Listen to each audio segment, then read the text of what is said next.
Good afternoon, everybody. I hope you had a little bit of time to dance on your chairs.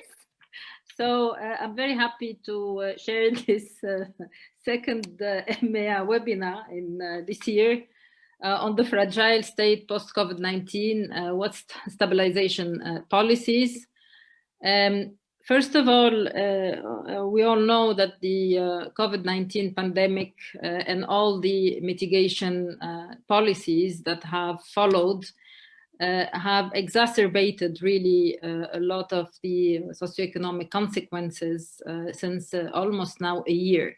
For example, if I take the case of Spain here in Barcelona, we have been on a lockdown since almost more than a year. So, and this had obviously serious implications and consequences on the economic situation. So looking at overall the fragile countries and territories, these measures, of course, the COVID-19 and all the measures to tackle this COVID-19 have had serious implications in terms of the exacerbation of inequality, poverty, also the health conditions, and also food insecurity in this type of countries.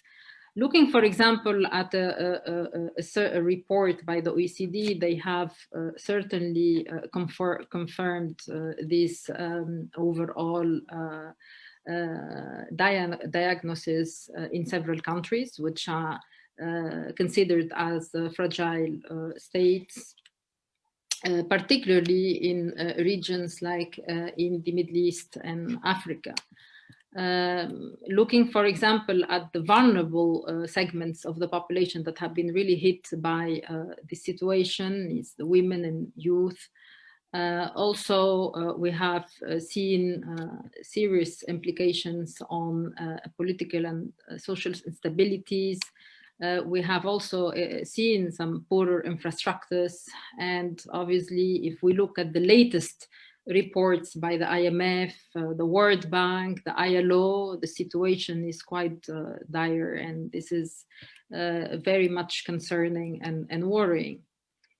Now, if we would like to define what fragility means, fragility, it's not only in reality a result of the pandemic, but it has been there for years. And some countries, they are really what I call, they move into situation where states, they continuing losing their legitimacy for what the governments are doing. Also, there is a kind of a near breakup of certain social contracts in some countries. And also, some government could also move into the incapacity to perform certain essential functions, like, for example, the tax collection, public health services, combating corruption and crime. And this obviously has implications to increase societal divisions, conflict, discontent, and obviously all of this within an environment of what I call very low level of accountability. So understanding issues related to fragile, and sometimes are also called conflict affected states, such as political economy, really understanding those aspects, governance framework, fiscal, monetary, exchange rate policies, and so on. And also trying to understand what can the international actors do to improve the situation. I think this is key to provide some sort of, I would say, policy recommendations or policy recipes in, of course, a context that is extremely difficult, the context of COVID-19 pandemic. And you see the situation that, the situations and the consequences that this entails. So I think I would say that overall, this topic, it's very important, and it becomes even more important if we want to talk about what are the pillars of resilience of the states in general, but also particularly on those fragile states.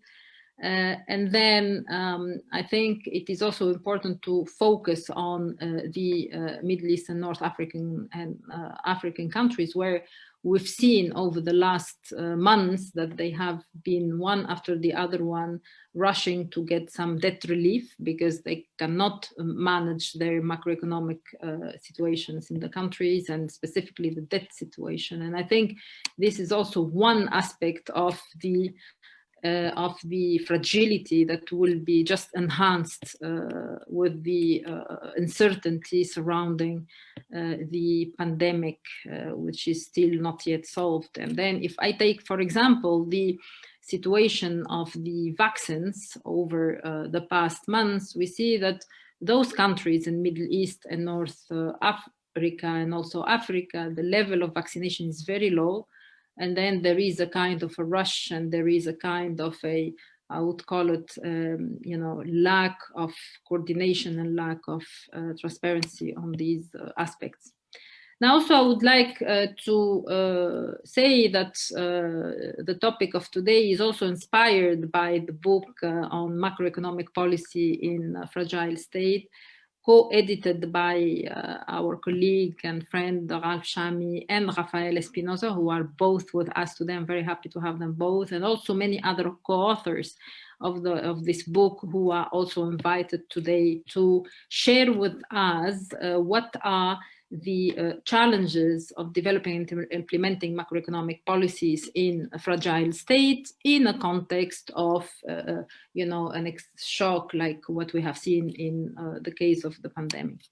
So we're very happy to certainly have this discussion today with you all, and with all the audience who was sharing with us the screen today. Now, before we start, I would like to thank very much all these distinguished panelists and discussants that accepted to be with us today. And then I just want to make a few comments, because before we embark into the discussion, for information, the webinar content, our discussions are public and live broadcasted on Facebook. So later on, our team will publish the recording of the webinar and a report that summarizes all the discussion points. For all the participants that have joined us today, they can interact with us via the chat box, and then they can share their questions. And pretty much these are the main, I would say, rule of the games now on all those online meetings. So please, since we have a system where we would like the participant to be actively with us, we would like to say that please make sure that your micros are switched off when you are not talking.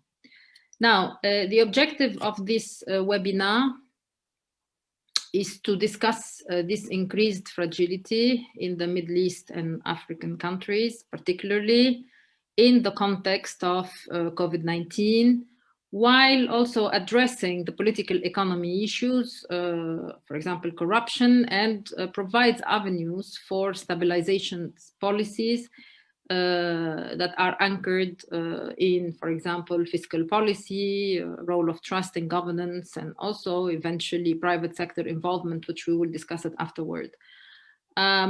So also we will try to question a bit, or to discuss a bit, the role of international partners, coordination, and also solidarity to tackle fragility.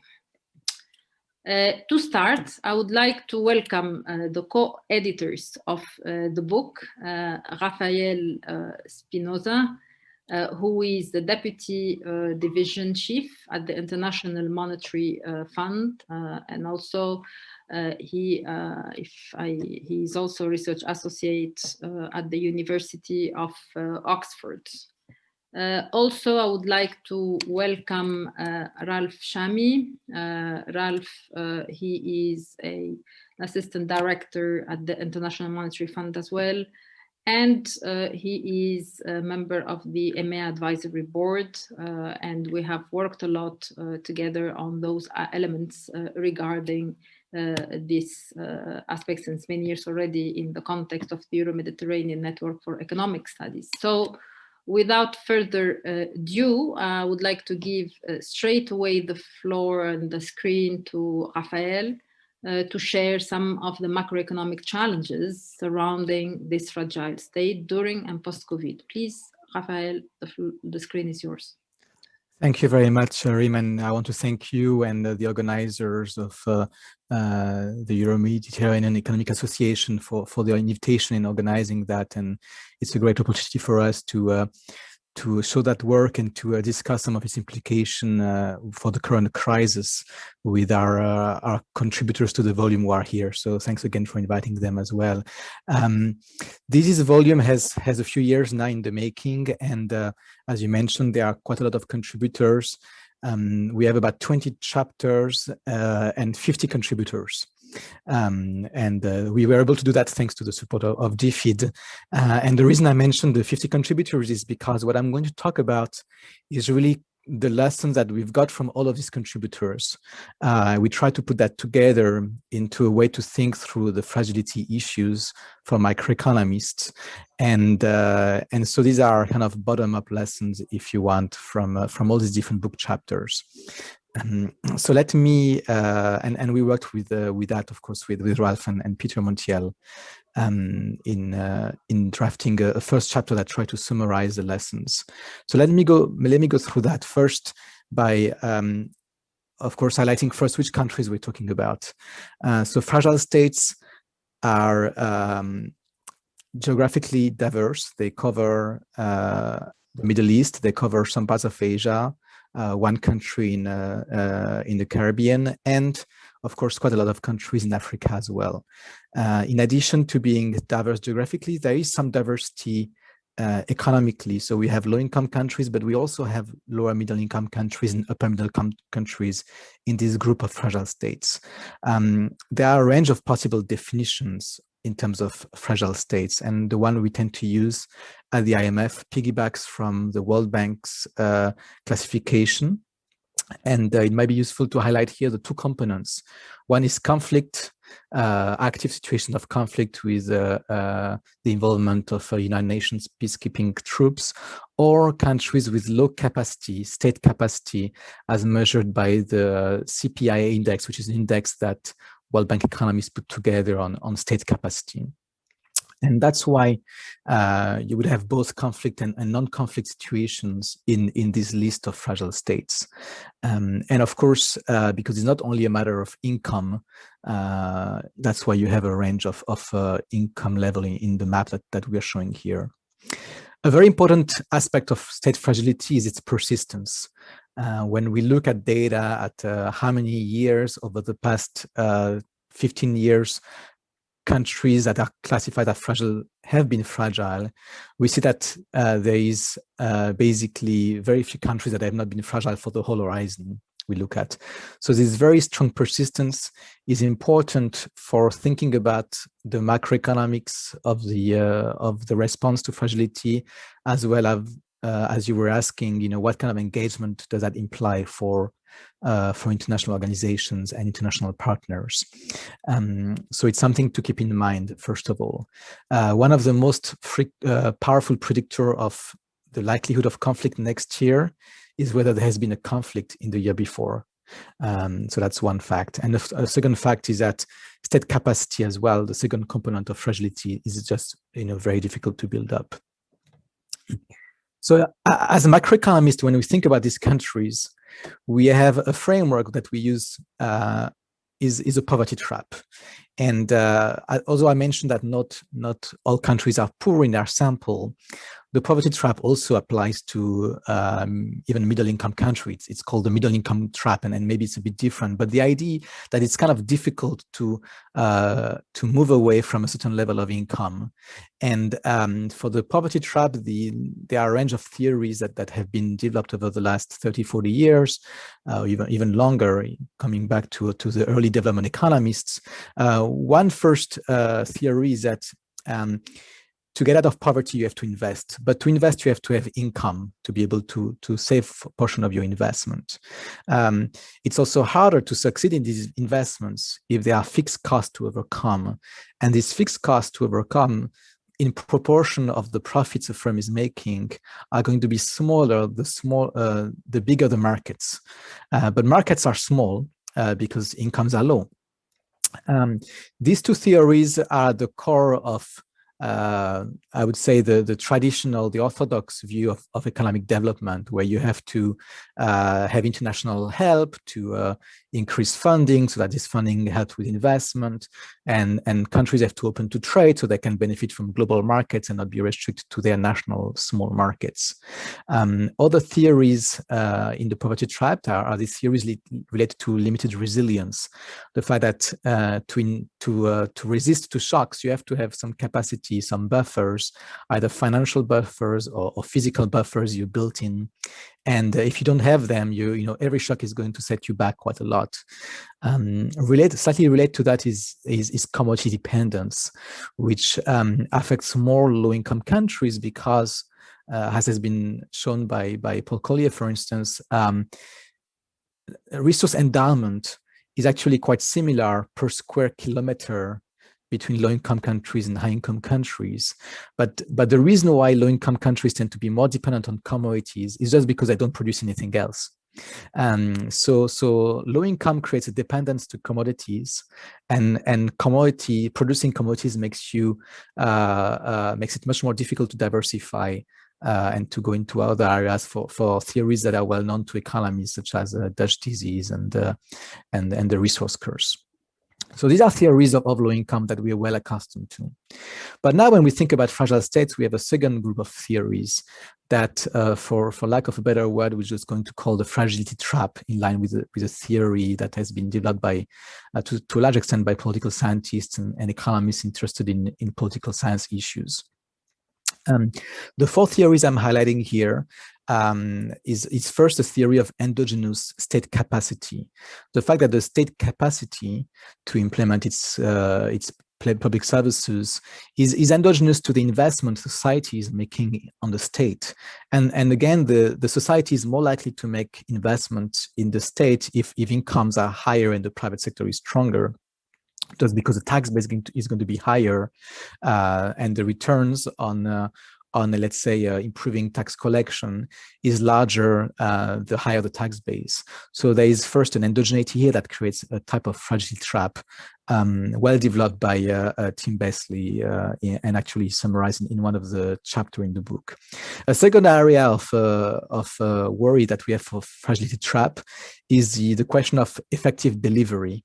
That if the government is not able to deliver public goods, and one we are very worried about right now is, of course, the healthcare, then it's very unlikely that the public is going to be willing to support a stronger public sector, because the public goods are not being delivered. And so again, there is an endogeneity here that low state capacity leads to weak delivery of public goods, and this weak delivery weakens the legitimacy of the government and therefore weaken its state capacity. This is linked to the fourth bullet point here on the weak accountability mechanism that relates to that. And a last theory I want to mention is the idea of weak civic culture, which we can think of as a type of prisoner's dilemma between all the agents in the economy, public and private sector, that everybody has to have an incentive to achieve something more than what has been achieved in the past. But these incentives depend on everybody else doing the same thing. And so there is this prisoner's dilemma, and rich countries have gone away from that, and people pay taxes, even if they're not chased by the tax inspector, because that's kind of everybody is expected to pay taxes, and everybody is expected to pick up the trash in their backyard, etc. And these components again have a strong multiple equilibria or trap features. Now, where it gets complicated for fragile states and for economists working in fragile states is that these two traps interact with each other. Very briefly, I'm going to show a few of these links, but they are developed more extensively in the first chapter of the book. We know that fragility worsens the poverty trap because there are fixed costs of violence. To give an example, firms that live in fragile states tend to have a higher share of their sales lost to theft and vandalism. This is the left-hand side chart on the top. So fragile states are in red, and fragile, losses coming from violence are higher for companies operating these environments. Some of the public goods are not provided by the government, and that creates higher fixed costs. For instance, many firms have to own their own electricity generators because they cannot rely on electricity being provided by scale, companies that produce at scale, and that's very inefficient economically. And again, fragile states are disproportionately hurt by that. Other mechanism by which these traps interact is that economic weaknesses magnify the likelihood and cost of state failure. To give an example, poverty change the preference of individuals who may be more incentivized to take risks. As we know, poverty increases risk-taking and could lead to higher incentives to undertake violence. That's also true at the macro level, where, as I mentioned, poverty leads to commodity dependence, and commodity dependence creates areas where different groups can fight for taking control over the rents, whether it's oil or diamonds or other resources that can be easily extracted and for which rents are important. Finally, weak state capacity makes it more difficult to address the poverty trap.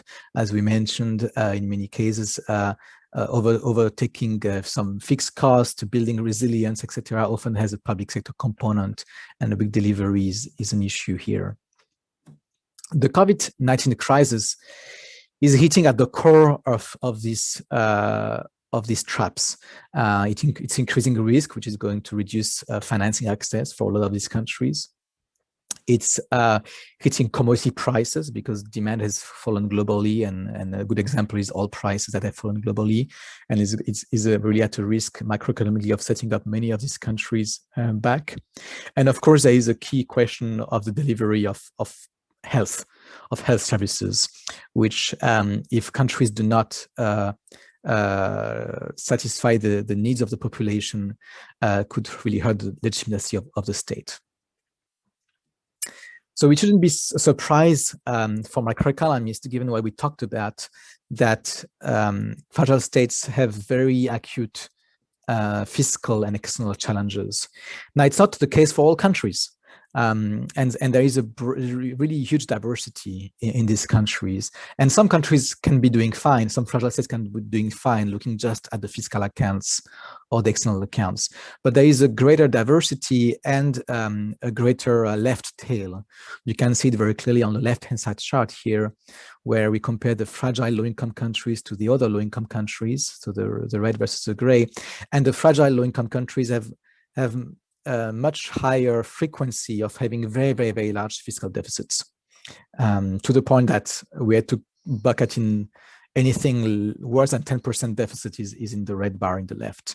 And similarly for the external sector statistics, to give an example, buffers of the central bank are much more frequently below the 3 months of imports. That is the threshold we often use at the IMF to capture buffers for central bank reserves. You can see here fragile states have lower buffers. So now I'm going to give the floor to Raph to go through what are the lessons for fragile states of what these interlocking traps imply. Thank you, Raphael. Thank you, Reem, for the invite. It's wonderful also to see colleagues with whom we co-authored the book, and others who've been working closely with. And thanks for the audience taking the time to go through with this with this topic.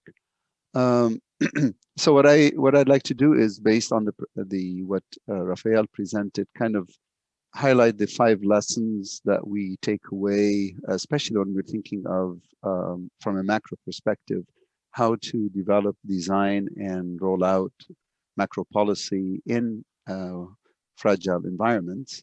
be it whether be it the government itself or whether IFI is trying to help out. So what is different about working or engaging with fragile states? The first thing that you learn, and here I'm stealing a line from Tolstoy's Anna Karenina, all happy families look alike, all unhappy families are unhappy in their own way.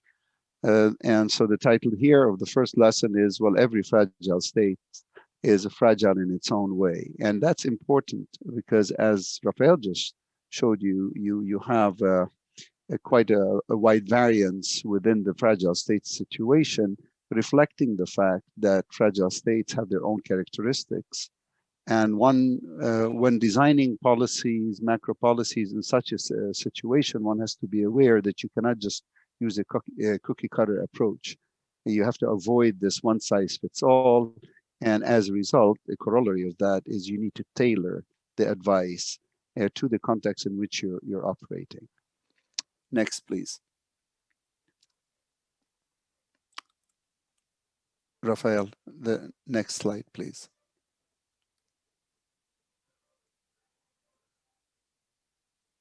Okay, so this one is about when to give advice and how to give advice, and this actually comes also from our work in the book.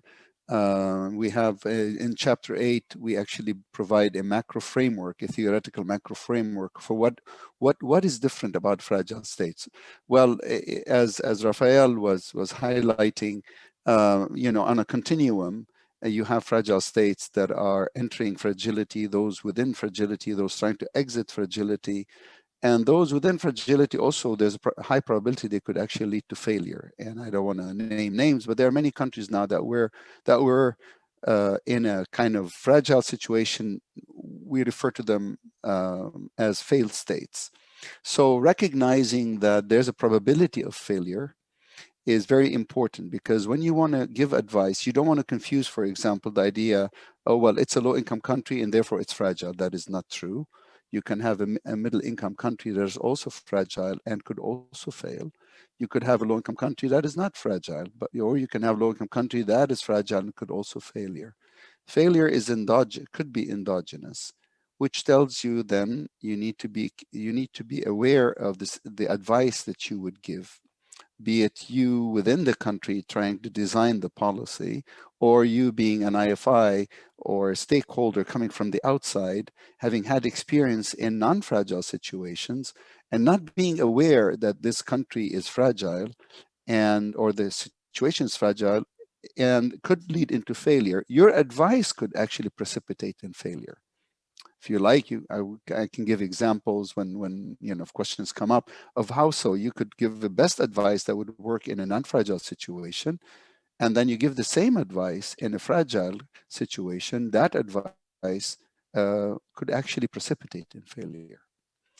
So that's one. The other side of it is one should know when to interject, when not to interject, and that accords with the message in the book, in a chapter by Paul Collier. He talks about the pivotal moment, when to provide advice and when to basically not to. Okay, so and when to briefly summarize it is when there's enough learning in the country, recognition of the fragility in which they are in, accepting and atoning to the mistakes of the past. We call it social learning by the authorities and by the society as a whole. Only then crisis programs are likely to work. And even within that, these programs, special attention should be given to distributional and the social consequences of such advice. Next slide, please. Thank you. When you're interjecting fragile states, having worked on it myself as a mission chief and division chief, unlike other situations, fragile states by definition means that situations are likely to change quite quickly on the ground. And as a result, you find yourself having to repeat the same message again and again and again, because the characters keep changing, but fragility is either the same or getting worse. So because the situation is changing frequently, in terms of how to interject, how to try to help, one has to be patient, and one has to sustain the engagement. It cannot be a snapshot coming in, giving advice, and then basically say, okay, I gave advice and that's it. Well, countries have their own timing, which may or may not accord with with the timing of outside interlocutors, be it IFIs or bilateral relationships with countries trying to help. So you find yourself having to repeat the same advice, and the advice has to be heeded. And the people have the officials and the other stakeholders in the country have to be willing to listen, have to be ready to listen. So one has to be respectful of the country's timing, which only then, if one does so, that will help ensure ownership of the advice is not falling on deaf ears, and then there's ownership of the suggested program, which is hopefully worked together with the country in question. Next slide, please. Here is this, as macroeconomists, we're always looking at optimal policy, and we're always thinking, well, when market's clear, when, what's the efficient allocation, what's the optimal allocation. In many of these fragile states, there's no such discussion. You're not really looking necessarily, I mean, you have it in the back of your mind optimally what it should be, but you have to be ready to work with what's on the ground if you really want to make a difference. If you want to speak to the problem rather than speak at the problem. If you want to make a difference, you have to understand that you may have to give up this obsession with the social planner approach. The reason is the person across from you with whom you are having this conversation may not have the best interest of the country in mind, may be a party to the conflict if it's a conflict country. And therefore, they're not thinking like you as a social planner. When you're giving advice, you're thinking of the overall utility or welfare of the country subject to all kinds of constraints. That person could be one party from that constraints. So they don't have that similar view.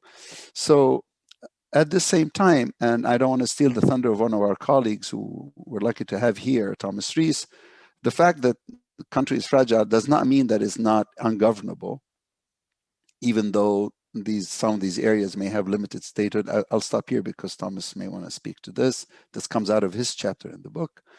So the advice here is you try. There are already, even fragile situations, there are certain systems that are working, there are certain institutions that are working, and there are local institutions colored by the local culture. Use them. Use what works. Don't try to come in and borrow from, sort of open your toolbox. You've honed it in other countries, non-fragile, and you say, well, I'm going to impose these measures or tools here because they worked somewhere else. No, you work with what you have on the ground, and you're informed by the experiences in other situations. And of course, that will involve not only the design of macro policy, but building up the expertise and the local capacity in these states, which is usually thin deep. And even then, building that capacity, one has to be aware that of the absorptive capacity in the country in which you are interjecting. Next, please. And the fifth message here, and I'll stop here to give room for discussion by my colleagues. This is I stole that from the Beatles, by with a little help of my friends, that if successful transitions involve a number of things, transitions from fragility to normalcy, if you like, it involves work within the country and work with stakeholders outside the country. No institution can do it by itself. We all need to work together to do so. Within the country, this is based on the chapter by Acemoglu and Robinson, talking about forging coalitions, because any reform program within a situation, especially in a fragile situation, may have winners and losers. And the losers, if the coalition is big enough, wide enough, it may actually create a roadblock for you in implementing the reforms. So we need to ensure that there's a concerted effort to forge coalitions that brings everybody, I feel like, inside the tent and leave no one outside the tent that could possibly create a roadblock for you, so that it would stymie the reform efforts. From the outside, no institution can solve this problem, fragility, by itself. So if it is the IMF, it would be working with the World Bank and the UN and other agencies and the willing partners for the benefit of helping the country reach what we call transitioning into sort of a state of normalcy. I'm going to stop here and listen in to what my colleagues have to say. Thank you. Thank you both. I think this is very interesting introduction on the topic, specifically on how the advice is going to be provided, the timing, whether there is need to be monitoring or not. Of course, we need to move into a situation where we better understand the conditions, we monitor the conditions of those countries. And obviously, you mentioned it very quickly. I mean, the seeds of failure are already there. So you need to really know exactly when to act upon them. And then if you act, if the action is correct or not, otherwise it precipitates the problems and the failure.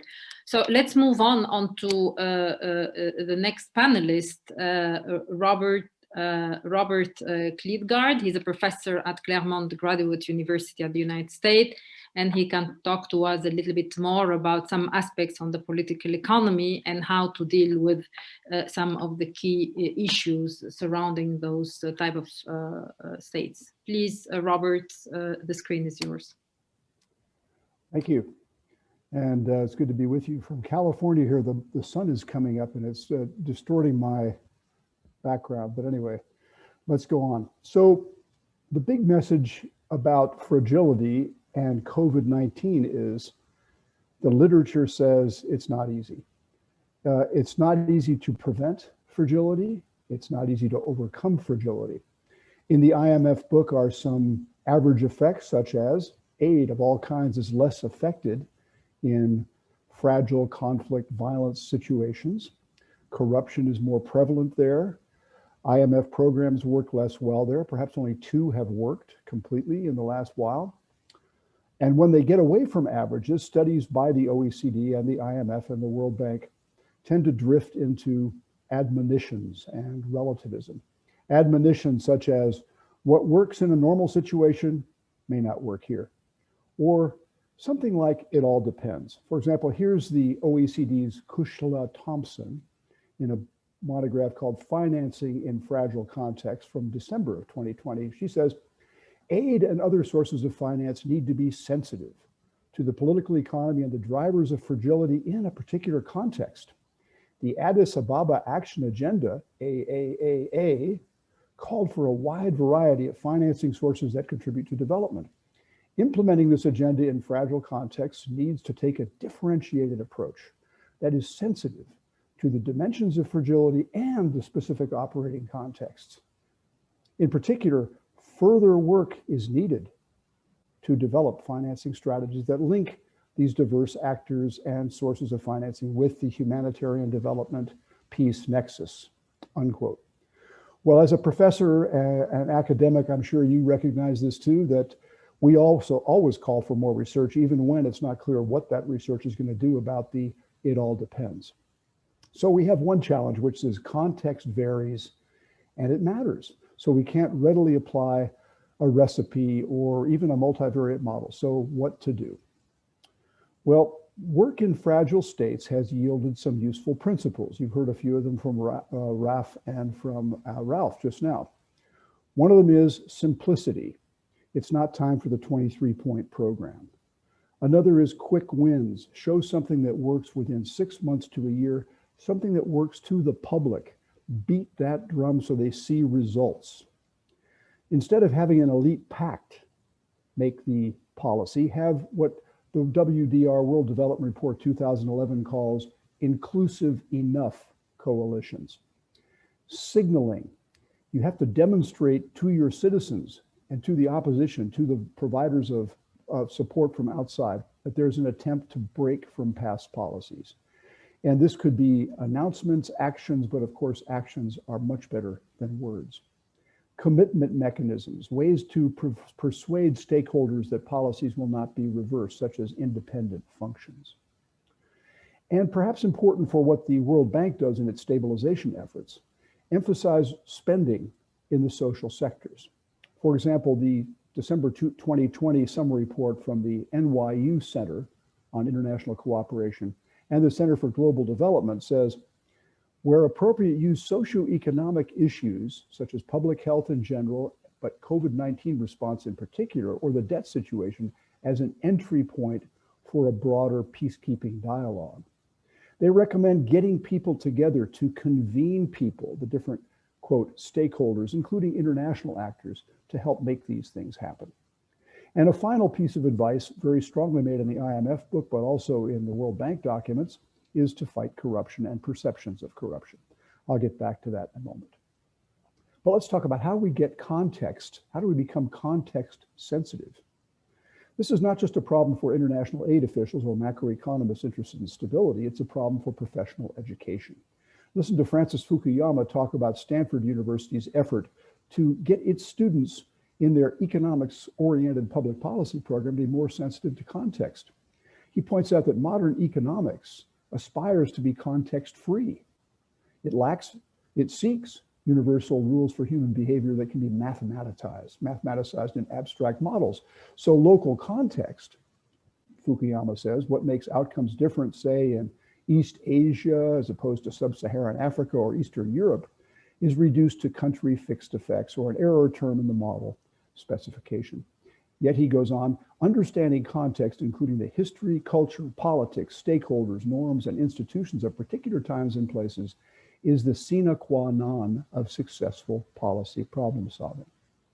So for this reason, law schools and of course business schools for decades have worked through the case method, trying to get students through a variety of examples, role playing, careful analysis of what happened successfully and failed, to get a sensitivity for those things.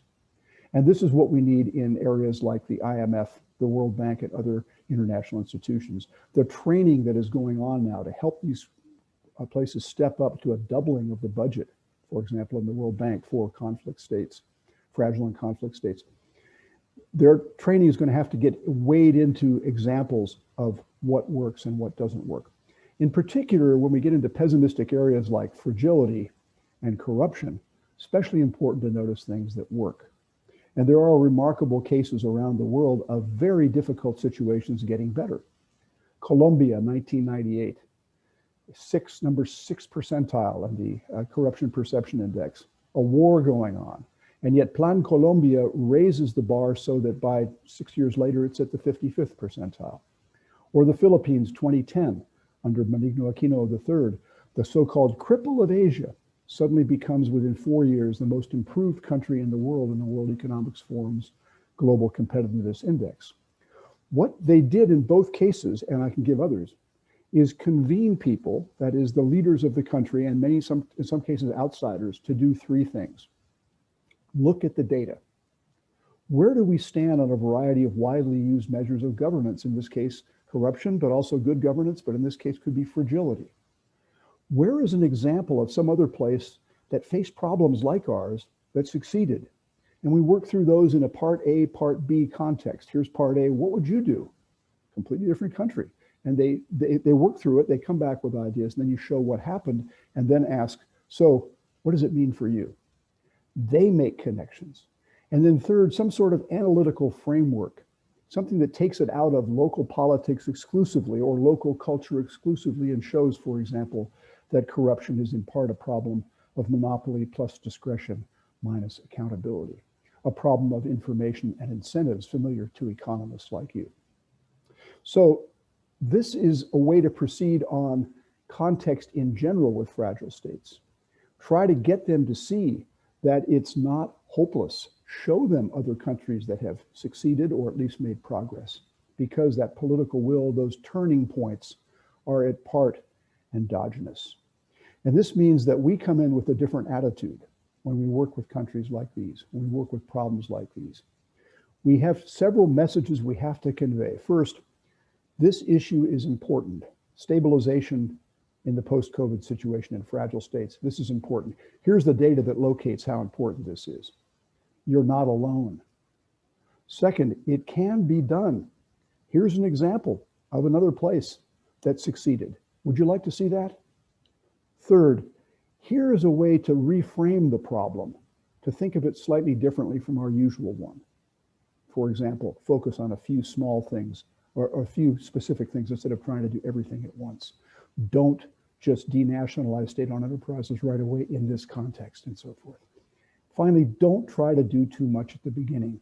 We're with you for the long term. We're with you, even though we all know we have to combine your local knowledge and our international expertise, such as it is. We're with you as partners. This is true for corruption in general, but it's especially true in fragile and conflict situations. Let me stop there. Thank you very much, Robert, for these very clear comments and, in fact, advices on how to proceed in this type of fragile states. Obviously, learning from good examples is very important. It gives really well, to ground some of the aspects and then see that it can work in some countries. But the problem is the distance between fragility and failure sometimes is very, very short. I mean, it's sometimes you are almost at the end of fragility and then you just, you know, there is one thing missing to precipitate into failure. And these, for me, are the most difficult cases to deal with, because you don't know when it comes, and it's sometimes you need the time. I mean, to learn, we need the time. Perhaps the best learning is when you just go into failure and then you learn from the failure and then you try to solve it later on. But we can debate this later on. I would like to invite right away Professor Thomas Riss. He's a professor at Otto Suhr Institute of Political Sciences at the Free University of Berlin. Please, Thomas, the screen is yours. Okay, thank you very much. Can you hear me well? Yeah, very well. Seems so. Okay. This is actually, we didn't orchestrate this, but we kind of following up on each other. In fact, Ralph already stole one of my major lines, so I can just simply repeat it. Raphael, the fragility trap that he was talking about is something I'm concerned with too. So I can really and Robert's point that we need to look at the local context and not put it into the arrow term is exactly right on target as far as I'm concerned. So the way I'm approaching this issue is that I concentrate on one aspect of state fragility, and that is really the administrative state capacity, the capacity of states to effectively implement, enforce, etc. decisions, and then also to provide services, etc., etc. And the question is really how to get out of that fragility trap that Raphael was talking about. And here comes the line that Ralph already used. If you look at these states with rather weak capacities, we see an enormous variation in terms of service delivery, public goods delivery, etc. So fragile states, if you want, are neither ungoverned nor ungovernable. Somebody always governs, even if it's not the state, but some other actors. There's actually some real interesting work now coming out on rebel governance in areas that they control under COVID-19 conditions. So if we have that variation, then that variation can help us to tell what actually works and what doesn't work, and what are the factors that explain why some fragile states are rather well governed while others are not. So interestingly enough, that variation also appears to apply to COVID-19. If you look at the data for Sub-Saharan Africa and the MENA region, again, you find enormous variation, both in the incident rates per 100,000 citizens and with regard to the case, infected person, fatality rates. Now, of course, we know that the more fragile a state, the less reliable statistics are. So there's an enormous gray area where we simply don't know. But even if you keep levels of state fragility constant, you still have that kind of variation. And that is the real interesting thing then, to come up with explanations that explain that kind of variation. So our research, and this research has all been pre-COVID-19, shows actually 3 factors to be decisive for governance and service delivery, and that also applies to public health. Number 1, social trust matters enormously. If people, citizens, etc., trust each other, they can actually develop resilience even under rather adverse conditions and develop action capacity even without a functioning state. I give you one little example. Somalia has been a failed state. It's really on the bottom of every statistics for decades now. But compare the province of Somaliland with central Somalia, and you see exactly what I mean. Somaliland is a kind of reasonably well-governed province. You can almost call it a quasi-state by now. And one of the big issues there is that the social fabric among people, the social integration seems to work. So that's the first factor, social trust. Secondly, those who deliver the goods and services, and it doesn't matter whether these are governments, local authorities, rebel groups, international actors, foreign aid agencies, international organizations, etc., have to be accepted by the locals, both the elites and the citizens.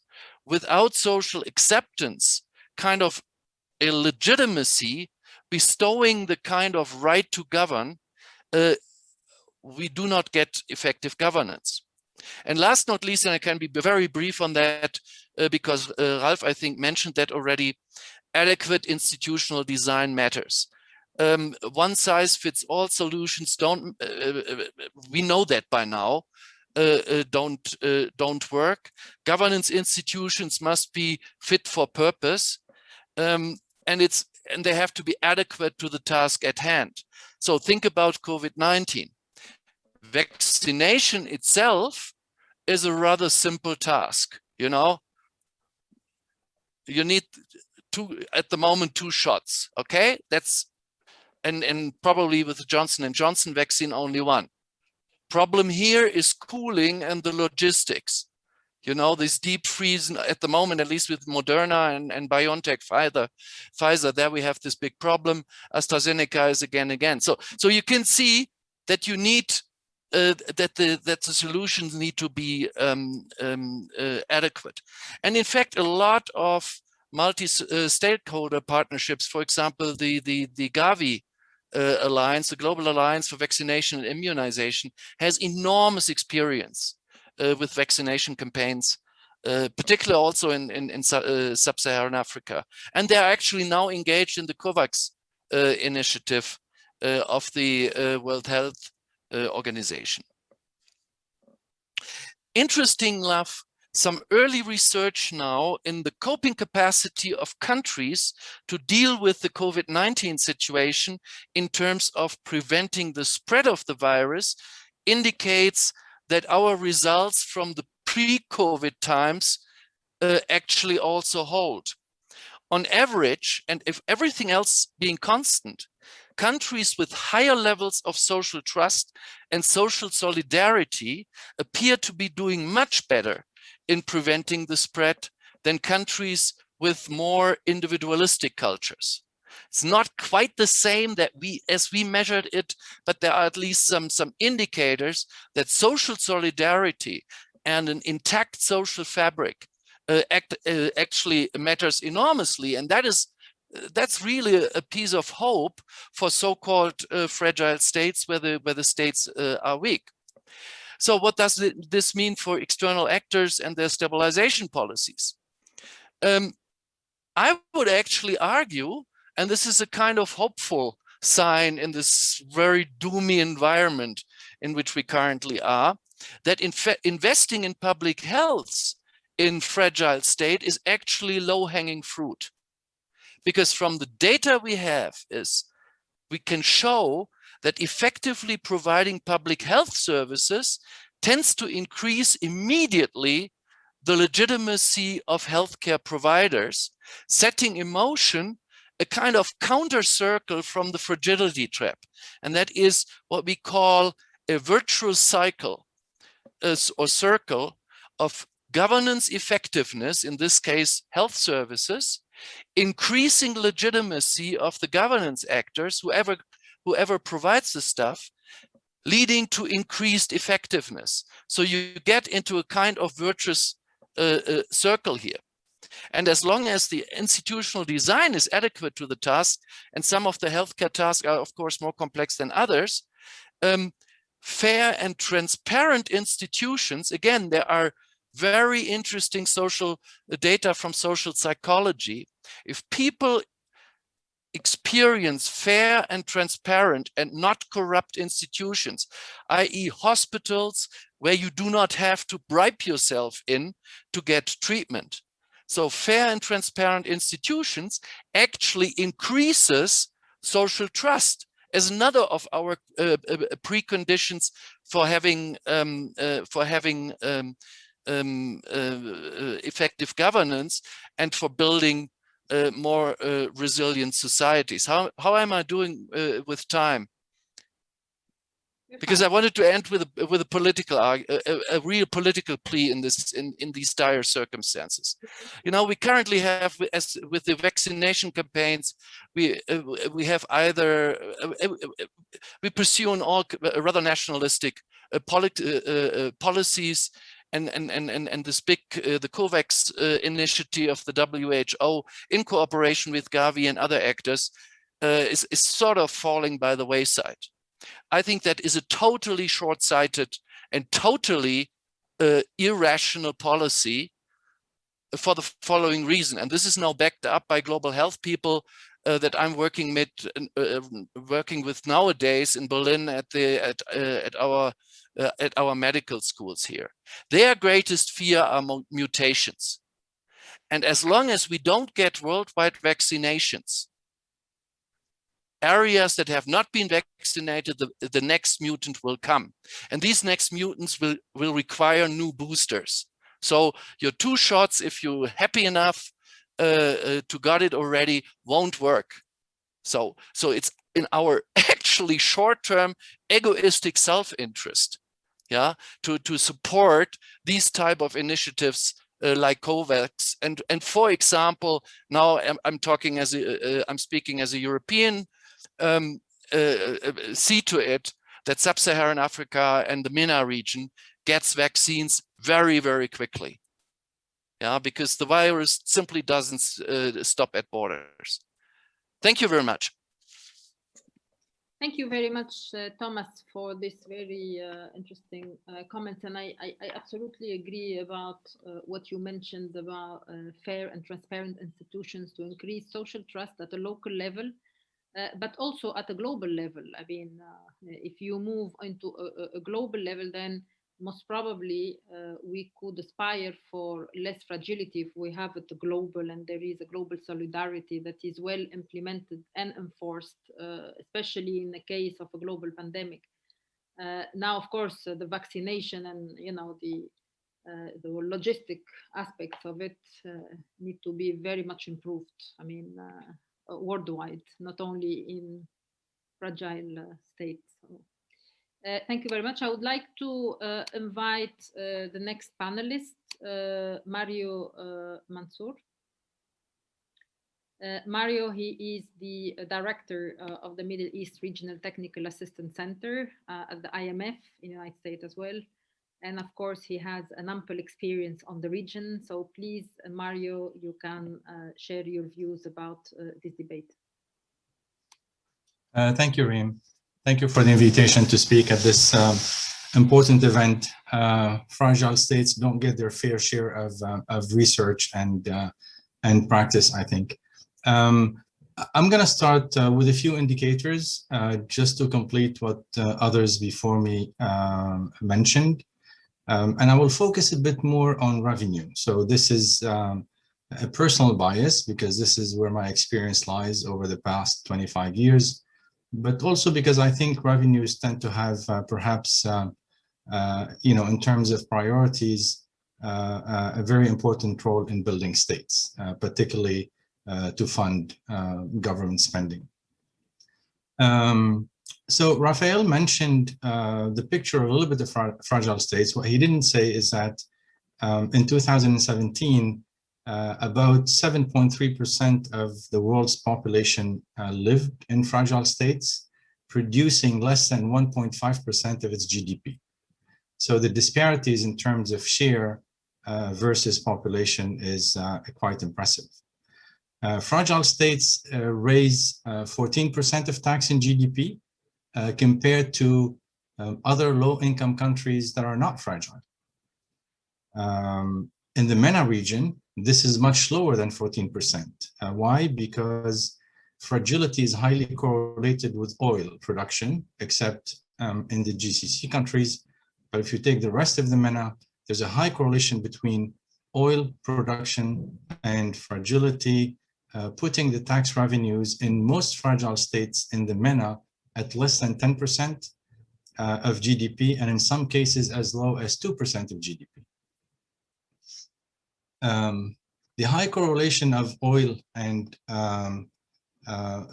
fragility obviously means that fragile states are much more exposed to volatility in oil prices in terms of fiscal policy adjustment, stabilization, call it what you want, but even in terms of long-term projects, for example, public infrastructure.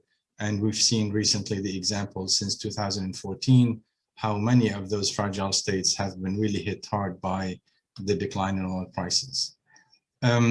One interesting observation on fragile states, so we did some work on taxation that compared fragile states that exited fragility to see whether there are actually some traits in fragility that are desirable. And one thing we observed is that fragile states that exited fragility over the past 2 decades had actually a tax to GDP ratio of at least 15%. So 15% is higher than most MENA countries. This also happens to be the tax ratio that we refer to at the IMF as the tipping point ratio, meaning the ratio below which you're unlikely to grow at a decent rate, and you're unlikely to be able to build strong institutions, fiscal institutions. So I think these indicators are important to keep in mind, particularly for people like me and the center I had, where we provide basically capacity development to 14 MENA countries, 9 of which are fragile. So our work really is to work on things like training, institution building, putting in place fiscal structures, ministries of finance, tax administrations, central banks, etc. So let me turn now to the issue of building institutional capacity in fragile states. And I use primarily the chapter in the book that my colleagues Rolf and Raphael presented at the beginning. I forgot which chapter it is. I think it's chapter 11, which I co-authored with Catherine Bear, Sanjeev Gupta, and Sailendra Patanayak, all IMF colleagues, and Sanjeev now is happily retired, working with the Center for Global Development in Washington, D.C. One of the key messages, and again, I'm stealing one of the key lessons from the first and following presentations. One of the key messages of this chapter is that the speed of building fiscal institutions has to be consistent with the speed of political change and commitment. There's really no point in pushing very aggressive reforms in fragile states that the political system cannot accommodate. And in my view, even though we tend to think of fragility as being endogenous, I don't think it's endogenous in the early stages of fragility. For example, in a conflict country or a country devastated by natural disasters. I think in these cases, we should really take fragility as given in advising governments, what to do with fiscal policy and fiscal institutions. So for these reasons, in this chapter, we present actually a two-step approach. We call that a two-step approach. The first one is for conflict/disaster countries. And the second one is for countries that actually exited that phase one, are still fragile, but relatively stable in terms of their political system, and can therefore perhaps contemplate let's say, demanding reforms. So in step one, and then I will split my few lessons from this work we did on taxation and on spending. On taxation, in step one, in a disaster or conflict situation, we tend to focus really on easy collection points to raise taxes. So rather than building sophisticated institutions that governments cannot build, take what is given during that stage and build tax policy to be consistent with it. So example could be, if you have control of the borders, just a tariff rate of 5 to 10% is a very good policy, no exceptions, including import by aid agencies. That allows you to levy 5% on everything coming into the country at virtually little administrative cost. Focus on a very small number of taxes, so no complication, again, very small number with very few rates. So if you have a sales tax, even if it's not efficient, don't have a sales tax at 3 or 4 rates. Have one at a lower 1 rate, single rate. And then you need tax bases that are easy to access and assess. So there's no point, for example, having sophisticated taxation schemes that tax administrations or customs administrations cannot, from an accounting and risk-based perspective, value. And try not to have any exceptions. Exceptions really are the door to corruption, to arbitrage.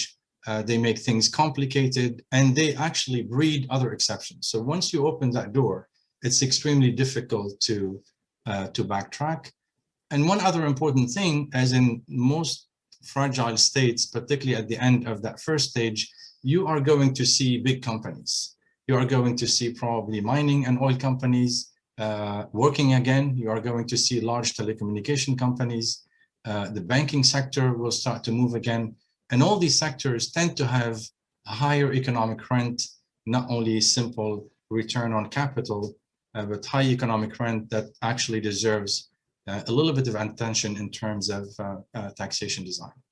On spending, what we tend to observe is that establishing budget credibility by gaining control over budget preparation and execution on a cash basis, something very simple, reporting all inflows, outflows, very simply, is extremely efficient and provides credibility, even if it's not, let's say, useful for more technical policy design interventions. Avoid in this phase large and expensive institutional reforms, such as, for example, buying expensive IT systems. We see that all the time. A country that is fragile, buying an expensive IT system, 6 months, a year, 2 years down the road, it decides to stop the project and do something else. On the nature of the expenditures, the composition, I mean, a few things I think are useful to keep in mind. One, you definitely need to protect the wage bill. The wage bill is the biggest door through government corruption in fragile states. You know, ghost workers, overpaid employees, employees who actually never come to work. You know, they come in the morning and then to just register and then go back at the end of the day to sign out. Review all public investment projects at the beginning of that phase. Get rid of those that are not working. Keep a list of all these projects And third, if you can, and here I think international financial institutions can help and others, is make a full list of government assets. Know what you own. It's extremely important. We see fragile states, going through 10, 20, 30 years of fragility. They still don't know, for example, how many companies they own. What is their equity share in these companies? What is the risk coming out of these companies in terms of fiscal implications, such as, guarantees, price subsidies, etc. In the second stage, we'd like to think more about the medium term. And obviously here, I don't want to imply that this is a one-size-fits-all, but the medium term becomes important because if you stay a very, very long time in the first stage, chances are that this means things are not going. So you need really to up your game in a second stage by thinking more about the medium term. And the medium term doesn't need to be complex. Something like a 2-3 year budget, for example, indicative budget for 2 years, and a detailed budget for 1 year could be interesting and relatively easy to do. And so here, policymaking in general, we'd like to spend more time, and this is what we do in our capacity development, on issues like efficiency in design, equity in design, and transparency in design. Publish what you do. Tell people how the budget went, put it out, and try to report on it every year. So we put more weights on this in order to boost the credibility of the budget process. This is also the time to think about the broad-based taxes and taxation. So for example, in some countries, we observed that, example is North Africa. North Africa had inefficient sales taxes in the 60s, 70s, and 80s. They moved those sales taxes to a VAT. Well, their VATs is not perfect, but it's certainly better than those taxes in the 80s. And the way they did it is a progressive. They did not have like a big tax reform. They really moved those taxes from basically a retail sales tax on goods to a value-added tax on goods and services. Fiscal institutions in this phase needs to adopt more significant reforms. It's no longer sufficient to design policy for what institutions can absorb. Institutions really must be ready to take on policy design, policy implementation that governments want to put in place. And so collecting the tariff at the border is no longer sufficient. You're going to have, for example, VAT coming at the border, which is more complex to administer. And you really need to invest heavily in IT and a risk-based approach to everything, not only fiscal, but also things like, for example, the banking sector supervision. And on spending, we'd like to get into, if the country is ready for it, a PFM, a global PFM law, really to oversee everything that the budget does. It regulates how the budget is done, whether you can, do a supplementary budget during the year, what form the supplementary budget should take, what are the rules regarding financing of local governments, should the central government provides guarantees to these governments, and a number of other things that are useful to put in a simple law just to give a framework for all entities of government to work within. So last, I want to say just a few words, and again, it relates to those lessons that we see in the field on the COVID-19 crisis. So during the crisis, what we observed, and so Raphael and Ralph mentioned that the cost is probably much higher, which is very likely because fragile states have less resources. But what we also found is that there's an additional cost coming from the fragility of institutions. So I just want to give you a few examples. The absence of good and comprehensive economic data made it that governments introduced policy without really even a simple analysis of who's going to benefit from them. Who are the losers and who are the winners? And so, for example, countries that increased price subsidies or other forms of subsidies didn't know whether these subsidies will benefit more those who are not affected by COVID or those who are affected by COVID. Business continuity plans. Tax administration stopped collecting revenues in the first 6 months of COVID simply because people didn't know how to work from home. Computer systems were not set up to do remote work. people couldn't go to pay their taxes. And so the benefit of these lessons is that, think digital going forward. I think the next really 10 to 20, 30 years in this area should be reform of fiscal institutions. Really should put a high premium on what can be done digitally rather than face-to-face. So compare this with Morocco. Just a few months into the crisis, Morocco published a document analyzing the impact of COVID on its economy and defending measures that the government put in place. Now, it doesn't matter whether you agree with these measures or not, but the point is the communication with the citizen was very swift and put out proposals that the government can discuss with their citizens. So the key lessons really for us. You have 1 minute left. Thank you. The key conclusions, the key lessons for us are really that, set priorities, reasonable priorities, and pay attention to speed of reform and sequencing of reform. It's very important. It's not a marathon, take your time and keep it simple. There is value in having a medium-term focus as soon as a country is actually capable of doing this. Natural resources should not be viewed really as a permanent way to fund budgets in fragile states. Fragile states should really aim to collect at least 15% of tax revenues from non-oil sources. And more attention should be given to reforming and strengthening customs administration. In the MENA region, for example, customs collect between 1/3 and 60% of tax revenues. It's huge. In fragile states, it's tend to be more towards a 60% than otherwise. And so institutions, including the IMF, and here, it's mea culpa, we invest more capacity development in tax administrations in fragile states. So we should reconsider those issues as well. So let me stop here, Rim, and give you back the mic. Thank you. Thank you, Mario. I think you gave us a very good overview on the management of the budget process from the revenue and expenditures point of view. I think this is key.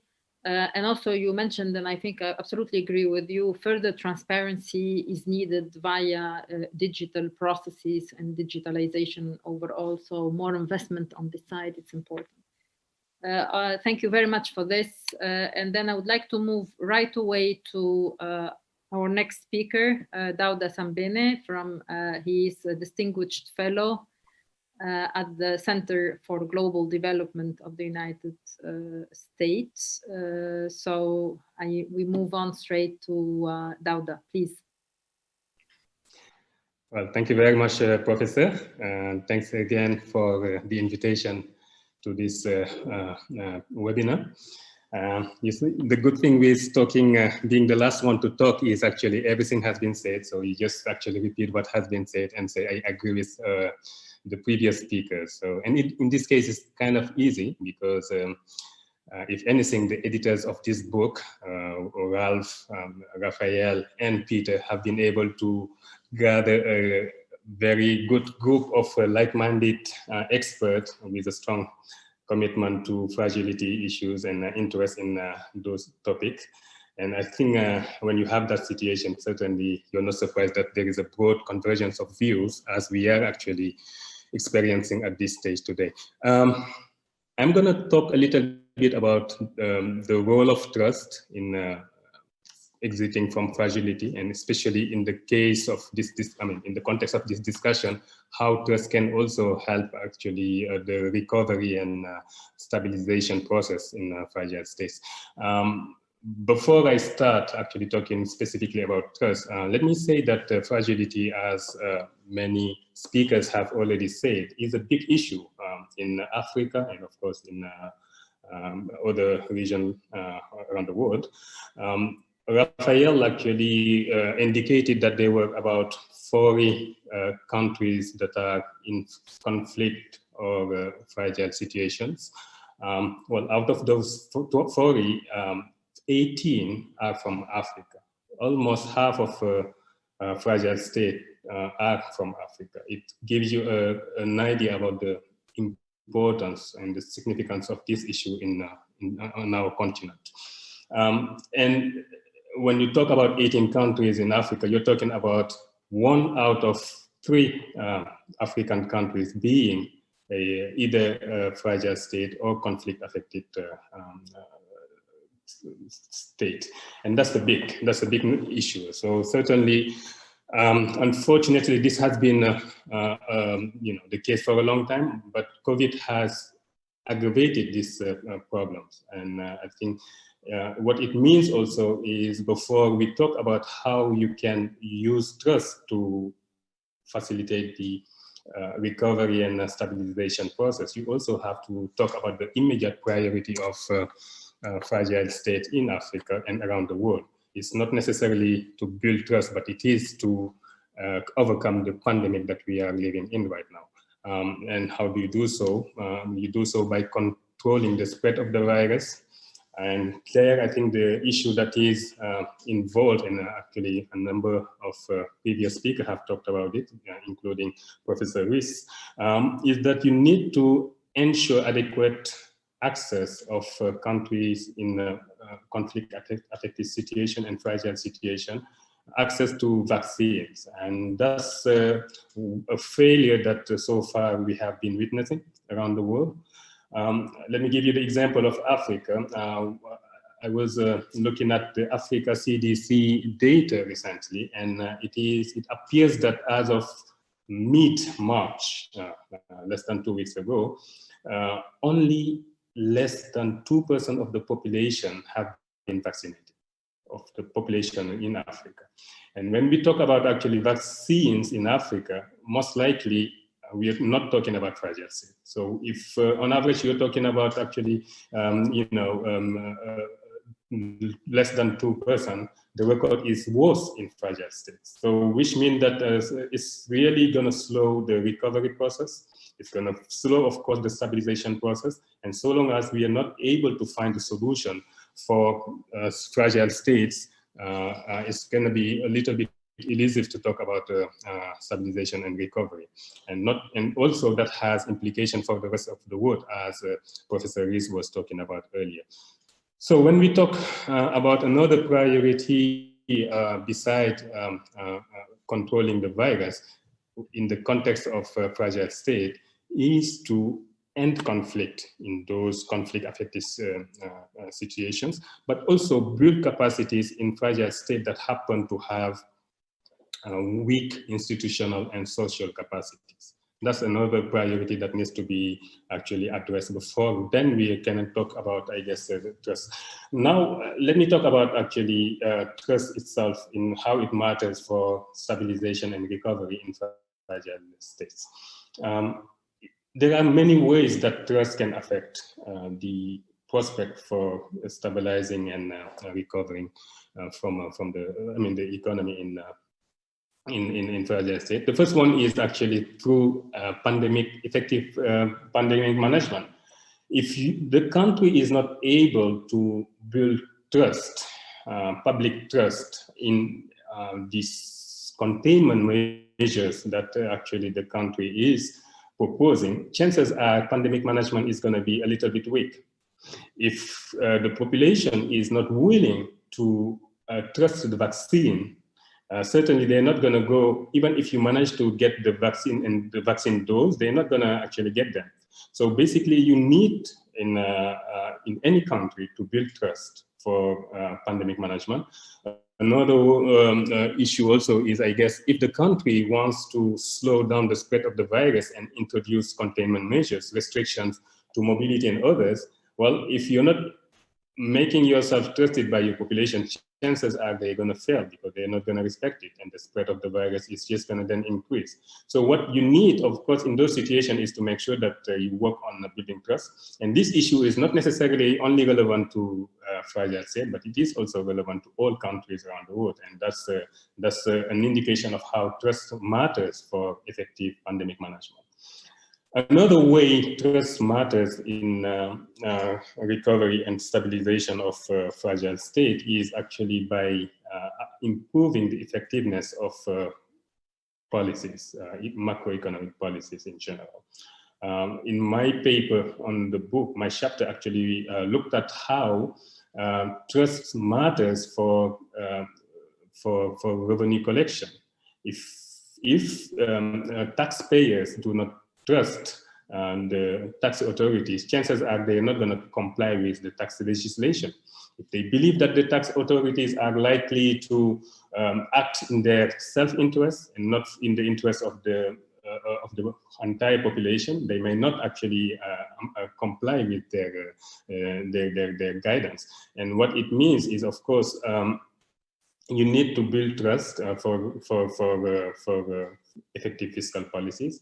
The same issue also applies to financial sector policies and monetary policies. And I can go a long time talking to you about how trust matters for those policies. So that's extremely important. You build trust to have successful or effective stabilization and recovery policies. Another reason why trust is important is actually in the case of fragile and conflict affected situation, is that it is a key pillar of any social contract.